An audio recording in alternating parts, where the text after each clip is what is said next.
never slow up, no I don't take shit. I got no love for the fakeness. If you wanna play tough and wanna hate this, I'll always show up. I don't ever slow up, no I don't take shit. I got no love for the fakeness. If you wanna play tough and wanna hate this, I'll always show up and make a statement. I don't ever slow up, no I don't take shit. I got no love for the fakeness. Oh, yes, the one, the only Joey Nuggs. You tuned into another episode of the Joey Nuggs Show. I'm not even going to start counting these episodes anymore because I'm getting one after another, after another, after another. This is going to become just an episodic thing. I'm going to outdo Raw and SmackDown put together if I keep this up. Oh, yeah. Look out for the lightning and thunder. Anyhow, today's guest is going to amaze you because I keep going out there and I'm bringing the best talent I can bring to you people every day here for the viewership. I'm going to bring her in right now. It's going to amaze you who I got today. Ladies and gentlemen, she is the real life daughter of WWE Hall of Famer Sargent Slaughter. And I've been getting over things to be able to interview her every week, and she finally got a chance to come on the show, and I am honored to have her. Ladies and gentlemen, she's a real badass, Kelly Slaughter daughter. Thank you for having me. I'm happy to be here. It is my honor and my privilege. Thank you for finding time out of your busy day, out of everything you do, to be able to do this interview. It's going to be an awesome interview, by the way, at that, because I'm going to make sure it's professional and keep it upbeat. Okay. All right. Good. So it's going to be a great one, easy one too.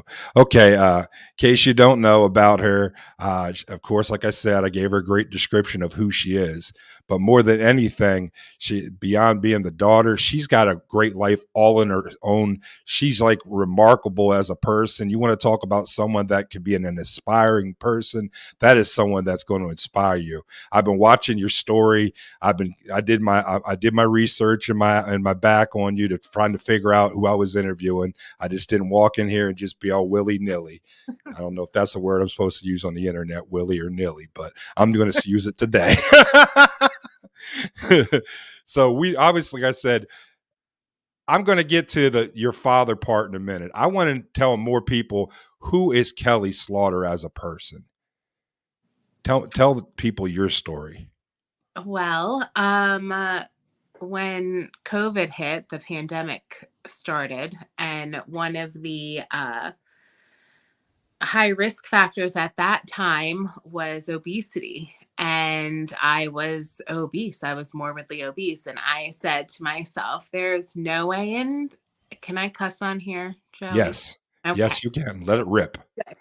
There's no way in hell that I'm letting some virus named after a beer take me away from my children, because I can't get off the couch, and I can't stop eating food, you know what I mean? Bad food that isn't good for me, isn't healthy. And so that's exactly what I did. I lost 125 pounds in 2 years. Thank you. From just diet and exercise and making lifestyle changes. So I did my first Spartan race in April of this year. And I got talked into it from some friends of mine at the gym. And I had no idea what I was getting myself into. And I fell in love with it. I crossed that finish line and I was like, hell yeah. This is like, I am Spartan. I love it. I love it. That's all. If we just stopped the interview right now, most people would be inspired, but we got so much more to reach. Tell people that don't know exactly what a Spartan race is. Describe it to them. Yeah. Please. So a Spartan race, so it's under the category of an obstacle course race, or an OCR. And there's different brands that are out there.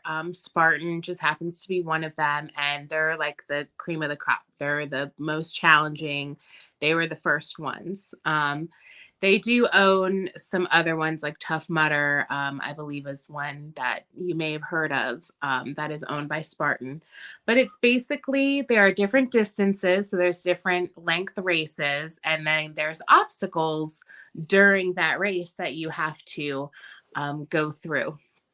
If you don't complete the obstacle, there is a penalty. that you have to do. It depending on what kind of heat you're in. If you're in a competitive heat and you don't get the obstacle, you have to do the penalty. If you're in an open heat, which is more for fun, it's not a competition, then it's kind of up to you. And if you're with a team, it's up to you and your team whether or not you do those penalties. But most people do them. That's awesome. So, but yeah, but it's it was completely doing a Spartan race was completely life changing for me. Since I did that one, I've been training for more. I've already That's done another awesome. one. That is awesome. That's Yeah. like training for like military boot camp, like to the extreme for you to describe it. Yeah, I mean, it's very military inspired, for sure. You're standing there and at least for me, I can only speak from my own experience, but for me, I'm standing there and I'm looking at this obstacle.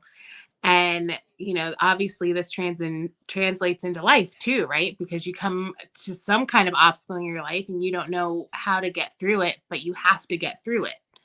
And you just persevere and you you get the shit done, you know? Yes. And the more you do them, to me, it was like, well, I didn't get that obstacle last time. So I'm crushing that obstacle this time. And so when you get to that obstacle and you're like, all right, this is it. Like I'm gonna conquer you, motherfucker. That's awesome. That is just awesome. Yeah. And You are truly a badass, Kelly. You really are. well, thank you. Yes, definitely. That's I inspiring. yeah, I mean, I don't know what I would be doing. I would just be like in this routine of going to classes and, fitness classes, eating, sleeping, repeat. Now I'm like training for Spartans. I'm running.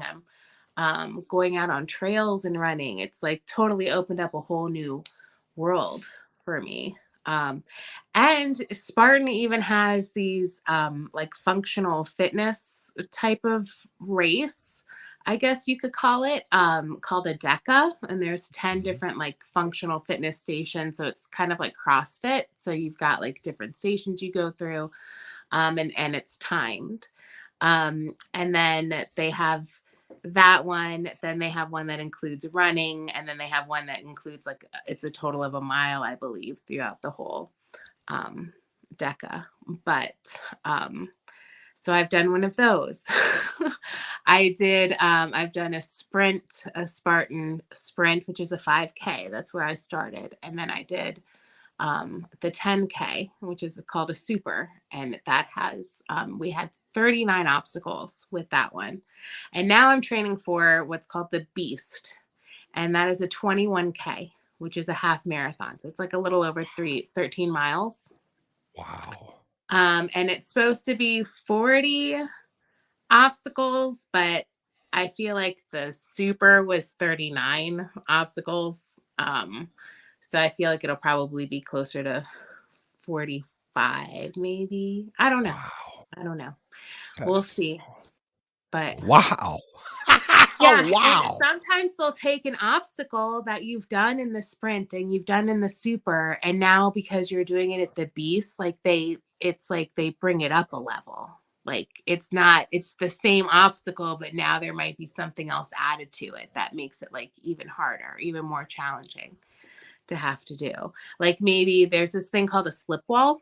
Mhm. And it's basically like the only way I can describe it. It's like this incline, and there's a rope, and it's like a dry erase board. And you're wet and muddy, and you have to climb up the rope and get yourself over. And then it's basically like a ladder rungs to go down. So for that one, in the super, the rope was right there, but in the beast, you might have to like run and jump and have to grab the rope and pull yourself up and then climb. You know what I mean? They just up that challenge just a little bit. So I am so excited when you do 3 races like that in a year. Some people will do them in a whole weekend. They'll have trifecta weekends, but it's called a trifecta. And that's a big thing in Spartan to have the trifecta. And it's really big if you can do it in a weekend because you're doing 3 races in one weekend. Wow. So Yeah. with all this training, have you ever thought about just getting into pro wrestling, or is that just too passe for you to do? I would love to get into pro wrestling, but I think I am past my prime. To be honest, most wrestlers retire by the time they're my age. Yeah, maybe. Yeah. So I was like a little bit of a late bloomer, I guess you could say. I feel like I missed it a little. I think it would be totally awesome. And, there is new creative over there, Triple H, if you're listening. I bet you would have been a badass. Well, if you was a wrestler, what would your character have been? Would you have been another Slaughter or the daughter of Slaughter, or what Yeah, would I you have would have done? been Slaughter Daughter. Um, I would have had camo pants and a black tank top. I would have had a whistle. I don't know that I would have had a hat. But I definitely would have been given orders and telling people what to do. And you better listen to me or I'm going to kick your ass. I could see you being like the evil heel, and you'd have been like over your own regime, like the Slaughter Army or something, and had other Yeah. girls like going out there doing your dirty work for you. But they better be a bunch of badass chicks to handle it. I Yeah. could I I could would see love to that. do that. Although my That would be dad bad. always says that if he ever like thought about me in wrestling, I was always a baby face. But Really? but it's so much more fun to be the mean person. And then when you're in public, you don't have to be nice to Right. people. You could just be a jerk because that's your character. Yeah, leave me alone. I don't feel like signing your stinking autograph. Get away from me, kid. I'm You're eating. Can't you bothering me. see that I'm eating with my family? Leave me alone. Did he ever call you a maggot growing up when you were like at the table guy line? Listen here, you maggot. Or am I just out of line for that? No, he never called me that. So Sarge was not allowed in our house. Oh, My mom made sure of that. She said, when you come home, you're Bob and you're daddy. oh, I got You're you. not Sarge. You're not going to come in this house and order us around. I don't know Got who you. you think you are, but in this house, that's not what's happening. It sounded like mom was the drill sergeant around there. She handled Yeah. all the business, keep Yeah. everybody in line, I'm sure. He How credits her for all of his good ideas. I believe it. They say behind every great man is a great woman, so I believe it. Your mom was probably the backbone and definitely was holding things down when he was out on the road all the time. I'm sure, yeah, she had to be like a real strong parent to God, yeah, but yeah. Yeah, I mean, she was, on her own with two daughters, for months at a time. Sometimes he would be in Japan or just on the road. And so, I think also it was kind of her way of being like, hey, listen, you're gone all the time. And this is my ship when you're gone. And I make all the rules when you're not here. And like, I have everything smooth sailing. Like, you don't get to come in here and change things up. Like, you have to follow my rules. Like, I'm laying the smack it down. Or what did he say? Hell I'm yeah. laying the smack it down. Yeah. Whatever it was. So can I have to ask, what was it like growing up with a father that was a pro wrestler? I mean, what was it like for you? So I didn't know any different because he was a professional wrestler since before I was born. So I don't know what it's like to have a dad that's not a celebrity and not recognized and things like that when we go out in public. But he, it was, I think also because my mom was like, you're not, Sarge doesn't live here. He wasn't like that at home at all. So, um, it's, I feel like it's such a boring answer. Like, I feel like people want to be like, No, hey, if I got an F, I had to drop and give him 20. no, I I think didn't think that. No, no, no, what no. people want, but it wasn't like that. I mean, I got in trouble and he would get mad at me and I got yelled at and things like that. But it wasn't, um, I don't think I really ever got the Slaughter voice, like the dude, blah, blah, blah, I didn't get that. I got his regular yell, which they're both scary. So They're both scary, and you don't want that either way. You don't want it from Sarge, you don't want it from your dad either. Um, but yeah, so I don't know anything else. So I don't know what it's like to not have a dad. That's Did people treat you different if he was a good guy or a bad guy? Because your dad was a master psychologist. He could flip a switch and be turned from most hated to heel to America. Everybody in the world wanted to stand up and salute him type of guy. yes. How was it in school for you? Was it rough at times? Mm-hmm. It was rough. And even when he became the Iraqi sympathizer, it got really bad. And I was in middle school. So I was in the 6th grade. So it's like awkward and horrible enough at that age and those years in school. But that was also when he was the Iraqi sympathizer. So it just made everything even worse. But the kids weren't impressed by it before that. You know what I mean? Like they would say things about my dad to me even before that. Like it wasn't like I think people think you go around and you're like, my dad is Sergeant Slaughter, and everyone's like, that's so awesome. And normally I feel like that is like like that's what happens now, and that's what happened like when I was older, and Right. people would find out. But there was something about, maybe it was me and maybe the kids thought I was like being boastful and like shoving it in their faces. Maybe it was just like my delivery, but the kids didn't care. They weren't impressed. Um, I think I would be like, do you know who my dad is? And they would be like, we don't care. We don't care. Like, no one cares, but it's something that we can like get you. So I remember my dad had these silk bomber jackets made. Uh-huh. They were satin, and it had his logo on the back of it. It was like him in the triple T in the tank. Not Yeah. the triple T, but just in a tank. And then he was like, his body was out of it. And I think he's like even pointing, and he's got the swagger stick under his arm. And that was on the back of it. And in the lunchroom, we had these tables, and they had like stools that were already attached to the table, the way the table was designed. And so at lunchtime, I would take my jacket off and I would put it on the stool and then sit down and eat. And the kids would say stuff about how I was sitting on my dad. And I was bigger too. And in 1st grade, I had already been called fat. I don't know how many times. And so it was like, you're sitting on your dad, you're suffocating him, you're going to kill him, like things like that. And, so I kind of had a little bit rough in school. However, I don't want to misrepresent, because I gave it right back to them. Like I didn't just like sit there and take it and then like cry. Like I would give it right back. So You put the Cobra clutch on and make them tap out and cry and piss their pants. Come on, tell me you did. Come on, come on, come on. Tell me, Kelly. That's what I want to hear. That's what the fans yeah. want to hear. Come on. I would be in their face and telling them off. And which Nice. is, I still do that. So Good for you. Stand your guns. You got yeah. to, sister. Yeah. That's awesome.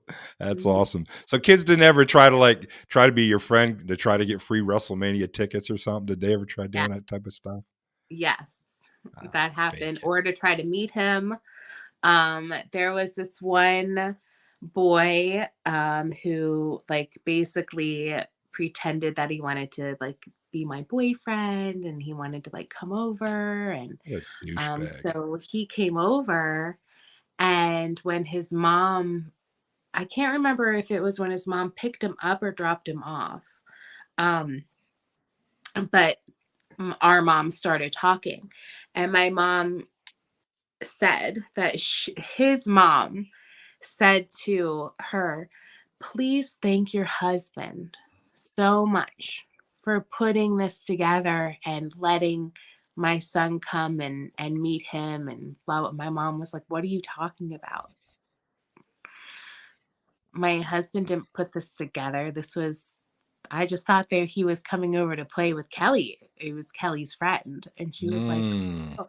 And then it like came out, and my mom said they both just kind of looked at the boy, and they were like looking at him, and he was like, like trying to get really small so that no one could see him. And I was just standing there like I Mm. didn't understand what was going on. And I was just like, let's go play, let's go play. So I think it was right when she must have gotten there. It was right when she got there. Because I was like, let's Damn. go play. And so then I think what ended up happening was my mom was like, well, we're going to put it. So she was like, Bob, come here. And so my dad just like signed an autograph and was like, you can go now, and like sent him on his way. Yeah. Lucky it's just lucky you can get a foot in his butt. What a freaking Right. idiot. Well, I'm like, That's why a did, douchebag move. looking back on it now, it's like, why did you even give him an autograph? Like, you should have just been like, no, you got to go. Like, that would have Yeah, been right. for me. Yeah, your dad But was being you know, professionals, but it was. Yeah, he but was being professional, and it yeah. was a little kid. You know what Yeah, I of mean? course. For a kid. So, but yeah, so stuff like that, that's just one story. Things like that would happen often. There was and that was, I was younger when that happened. When I was in my late teens, early 20s, there was another fellow that really like tried to attach himself to me like very fairly quickly, and like really like hard and fast. You know what I mean? And I was like, what is up with this guy? And so my friend, we were at a club, and my friend was like, I just was standing next to him, and he must not have realized I was there, but he was telling his friend how he was this close to those wrestling tickets for the show that was coming up. Oh, what a And so I was like, okay, we're done. So I never, damn. that was back when we had beepers, pagers. And so I just Yeah. never responded to his page again. My battery's dead. Sorry, homie. Yeah, sorry, your page didn't come through. You didn't get none over here. Wow. Yeah, so yeah, things like that happened, Wow. unfortunately. Yeah, unfortunately for me. But you know, it is what it is. It kind of goes along with the territory. And I get it. Like, that's an exciting thing for some people. But what they didn't know is like if you got to know me and you were like really my friend, you'd be able to like actually like hang out with him and me. Right. Like Right. as, like, and not as him as Sarge either. You know what I Right. mean? Like, you'd be hanging out with him as a Right. family man. It's like, or now that was back in I don't really care about that much about wrestling, I'm sorry to say. Because that It's was like my okay. dad's profession. So I never really got into it. So I never cared to go to the matches when they were around, but my friends would want to. And so I would my dad would get me tickets, and then I'd bring my friends and we'd go, and sometimes we'd be able to go backstage and I'd take them backstage, and but I didn't really um it I wasn't as it was a different experience for me than it was for my friends. Gotcha. Gotcha. So probably at times it was almost like a burden at times because you didn't know you didn't know if they really wanted to be your friend or they just trying to get free tickets to wrestling or meet somebody else or yeah, that's just bad. Yeah. Yeah. Gosh. Yeah. But so it did get to a point where I just didn't tell people who my dad was. And if it's not that I hid it or anything like that, but sometimes people would find out, they'd be like, what? I've known you for however long and I never knew that. Why didn't you tell me? And I'm like, well, I'm just supposed to be like, hi, my name is Kelly and my dad's a professional wrestler. You might have heard of him. You might not. You know what I mean? Like, I don't, um, because I want people to get to know me for who I am rather than for who my dad is. And I feel like when people know who I am before they even know me, that I already have like this uh, judgment about me that I have to more than likely overcome, because they're already going to think a certain way about me before they've ever met me, because I'm the daughter of a celebrity, and so it's like I already have this thing to overcome. Like, being a person isn't hard enough. And like making friends isn't hard enough. You add this like extra layer to it, and it doesn't always make it easy for me. But so that's why I got to a point where I just wouldn't tell anyone who he was. And if people found out, they found out. Um, but it usually wasn't me telling them. It was usually they would find out from someone else. So you would kind of keep it quiet because you wanted more of a regular life and just people accept you for yourself, not of I got you. So people probably had this misconception in your mind that the people come over to your house, they'd see your dad hanging out with Hulk Hogan at a barbecue, and Iron Sheik was over there knocking beer cans on his head. I mean, it Calling probably people wasn't like, jabronis, yeah. yeah, it's say you're a jabroni. Yeah, they probably wasn't nothing like that growing up, was it? No, I mean, there were some wrestlers that my dad was close with, but there's not a lot of people that my dad would invite to his home and have in his home, and or around his family to meet us. And now being like out at the matches was different, that was open to meeting everyone, but to actually come into his home, that was a different story. And there was only a very small amount of wrestlers that he was that close to. Roddy Piper was one of them. Pat Patterson was another. Oh shoot, Don Kernodle was another. Don Kernodle, my sister and I actually called him Uncle Don. That's awesome. Yeah. So, but yeah, Alfred Hayes was another. Lord Alfred Hayes was another. That's really Iron Sheik in the early days, because they lived, I think, in like the same apartment complex when my sister was born. When my sister was little, she's 4 years older than me. So Kazra came around a lot, but I think once we moved, it was just, So different. did you move a lot around a lot when you were younger, or was you always pretty well in the same area all the time? So we moved, we started out in Minnesota. That's where my dad is born and raised, and that's where I was born. And then we moved to Charlotte when I was really young, in the early 80s. And then we lived in Charlotte for a few years. Then we moved to Connecticut. And we lived in Connecticut for 8 years, 8.5 years. And then we moved, my mom and I, my parents separated and got divorced. And then my mom and I moved to Charlotte again. And then I've been in the Charlotte area ever since. So that was 93. Okay. We moved here in the fall of 93, and we've been here ever since. Yeah. Now moving around as much as you did, that's glad that you got somewhat, and when you got like 93, you had somewhat a normal life and wasn't moving around all the More time then. stable. Yeah. Yeah.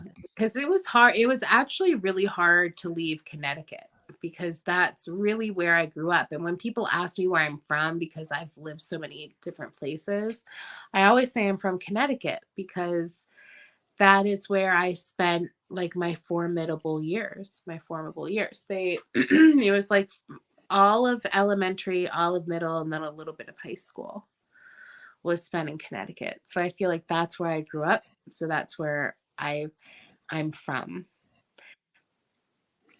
So But yeah, did you hang out with other wrestlers' kids, or what, you pretty well stayed to your own?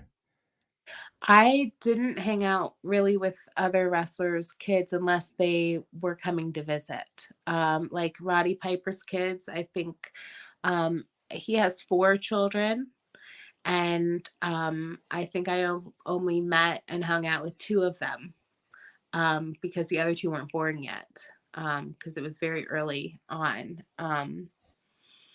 I would hang out with Roddy and see Roddy a lot, but he wouldn't be with his kids because he'd be on the road, and they'd Right. be coming through, and then that's when I would be able to see him.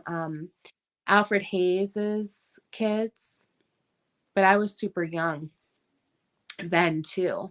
Um, but I've met some of the other wrestlers' children, um, but we never like hung out because we didn't live near each other, Right. you know. Yeah.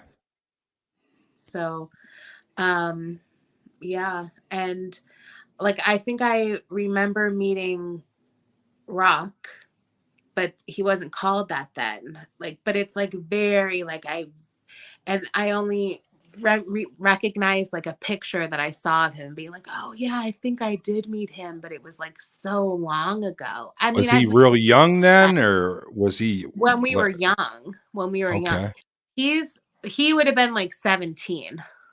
okay, He would have been like 17.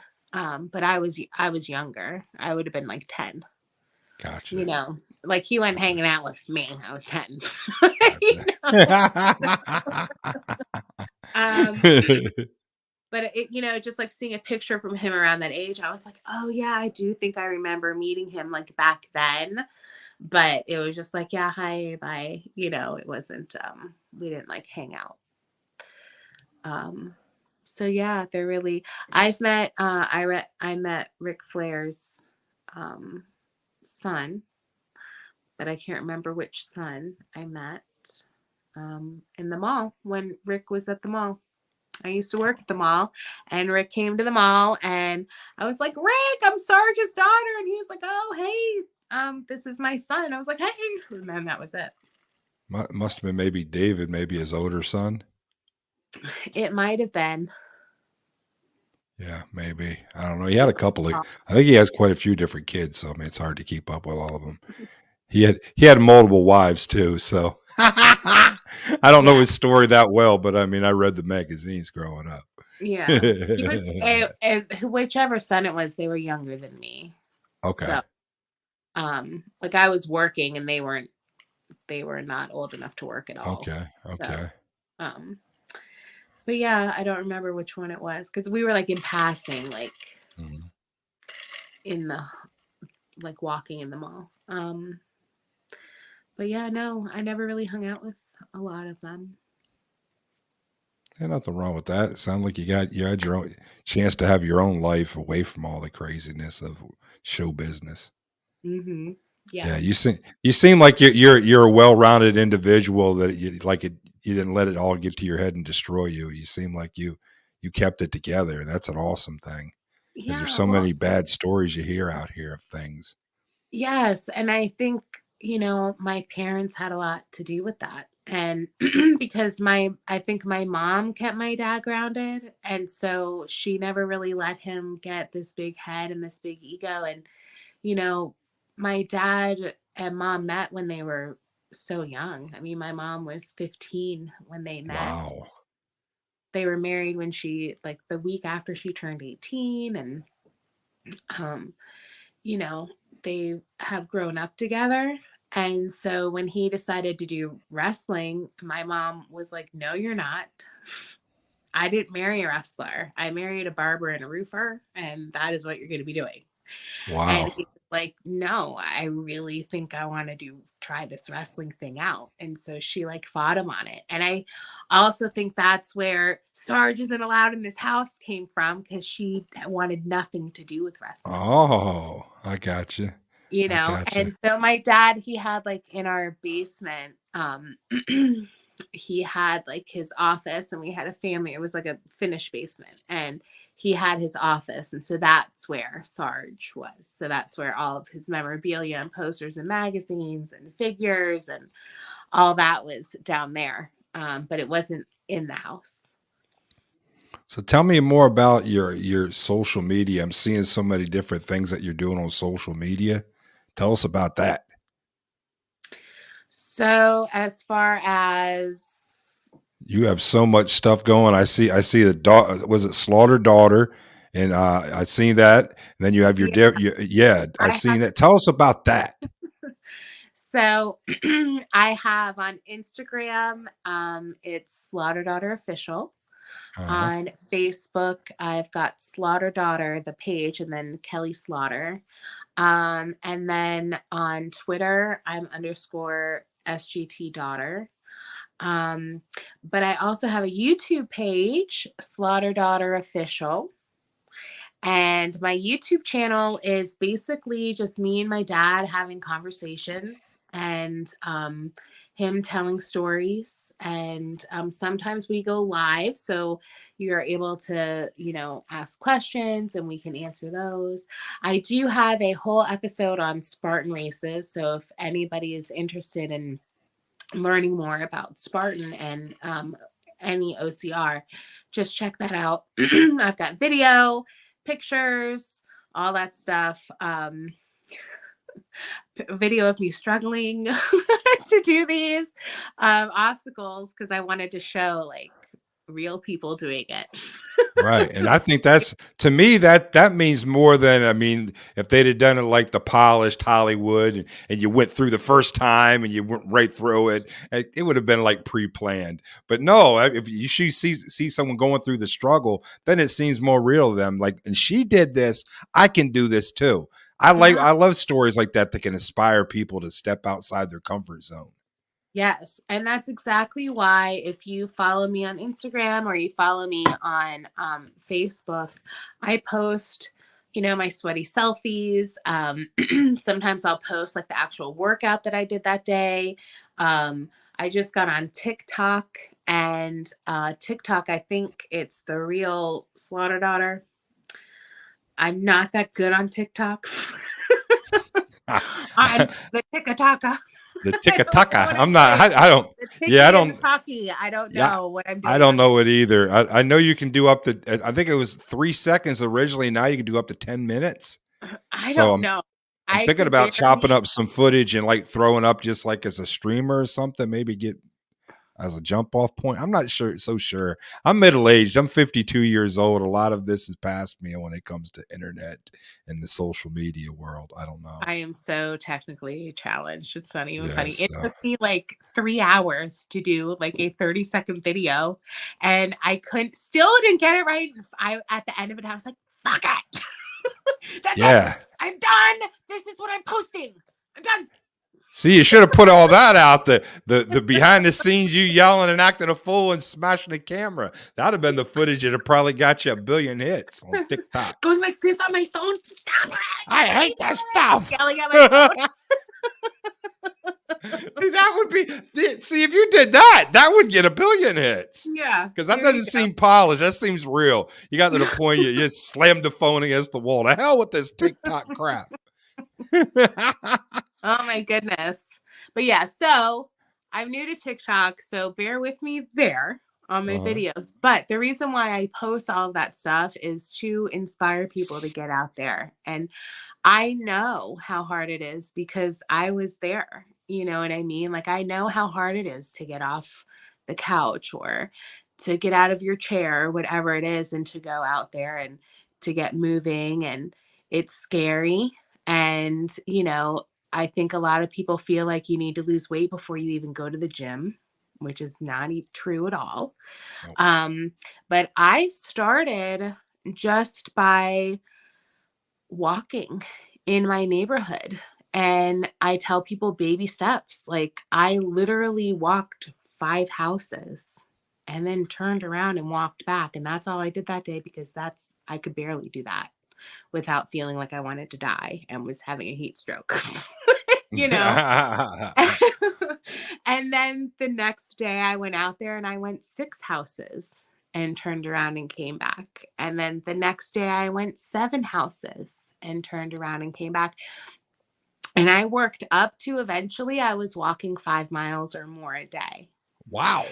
Yes. And then a friend of mine invited me to go to a class with her at the gym. And I was like, well, I'll try it. And so I did. And then I was hooked on the classes. And I, was doing all these classes and loved the community and the people that I was meeting. And then they're the ones that asked me to do a Spartan race. And then that got me into doing the Spartan races. And now I'm like on this whole like thing about if I could get everybody to go do a Spartan race because it's that life changing to me Yeah. at least. And even if it's not a Spartan and it's some other OCR, like I just did a Muddy Princess, which is girls only, and you get super muddy and it's like super fun and had a great time doing that. Like that would be a great even beginning to see what a OCR is all about, you know? Um, so anyway, that's why I'm into Spartans and getting people to go because it's life changing and I love it. And who knows where this is going to bring me, you know? Like I said, I started out walking and now I'm doing Spartan races. Like, who knows? Next year, I want to do 2 trifectas. I'm working on my first trifecta this year. In November, when I do the Beast, I will have completed the trifecta. Next year, I want to do 2 of those. So I'll be doing 6 races. I may even try to do a trifecta weekend. Mm. I can train for it. And what's going to happen if I don't complete a race? I just have to go do another one and train Yeah. harder. I mean, you fail when you don't try. Isn't that the thing they say? Yes, Yeah. and also the hardest obstacle in all of Spartan and in all of any OCR race that you will ever do, the hardest obstacle is signing up. Yes. Yeah. That is the hardest obstacle because Yeah. once you sign up, you're committed, you go do it, and if you do them the way I do, and you're doing it for fun and you don't put so much pressure on yourself and do it as an open heat and just have fun. Yeah. And if you don't get to do it, if you can't complete an obstacle, my thing is I'm going to try every single obstacle. And if I don't do the obstacle, if there's a penalty, then I'll do the penalty. Um, but that's okay if I didn't get to do the obstacle because I know I'm going to do another one and I'm going to train for the obstacle that I couldn't do, you know? So I did 1 rung on the monkey bars the first race I did. 1 rung, like the first one and then the second one, and then I fell, right? Mm. The second time I went all the way across. There you go. So see, So that's, yeah. I What they trained, say? you What is that know, saying they say? To travel a million miles starts with one step. yes. Yeah, I think that's how it is. So you've Yeah. inspired me. I mean, I don't want to tell my story because it's your story, but I've lost over 135 pounds. I'm still a fat ass, but I'm not quite a double fat ass as I used to be. So I mean, Good for but you you. inspire me. I mean, I get so many people around me that are not only in the pro wrestling world but in life that are just inspiring, and I think that's a wonderful thing because the world's a pressure cooker, and we need more inspirational, good, positive stories. So that was Yeah. one of the reasons I wanted you on there, beyond your dad being a great Hall of Famer and all that, and being Sergeant Slaughter. I was inspired when I was looking at your Instagram and all that. I was like, wow, Thank yeah, you. you got my respect, sister. And you're welcome to come back to my show any day. And I think what you're doing is an awesome thing. Keep doing what you're doing. Thank you. Yeah, Thank you. I definitely. will. I would be honored to be back on your show anytime. Maybe after I complete the trifecta, I can come out and I'll show off my medals. I would love that. It's a done deal. That's what we're All doing. right. You got to get the trifecta and get them medals then. Yes. Well, is Sounds there good. anything you want to tell all the many viewers? I'm hoping that 1 million people show up to see this, but I can only pray. I'm getting started here. Well, thank you for watching and check me out on YouTube and check out my channel and see me get my friend Zazel over to the United States from Australia and the torture that will ensue. This sounds good. I can't wait. You got your own reality show, but it'll be a real reality, not one of those Hollywood ones. I love it, Yes. sister. Yes. Zazel from Sargent Slaughterhouse. He's lives in Australia. He's got to GoFundMe to come over for Joe Fest next year. And when he gets here, I will be subjecting him to my Spartan workouts. And there's just going to be a whole lot of fun debauchery and lots Yeah. of fun things going on that I'm going to put this poor mate through. I love it. That's a YouTube classic waiting to happen, Kelly. Oh, I can't wait.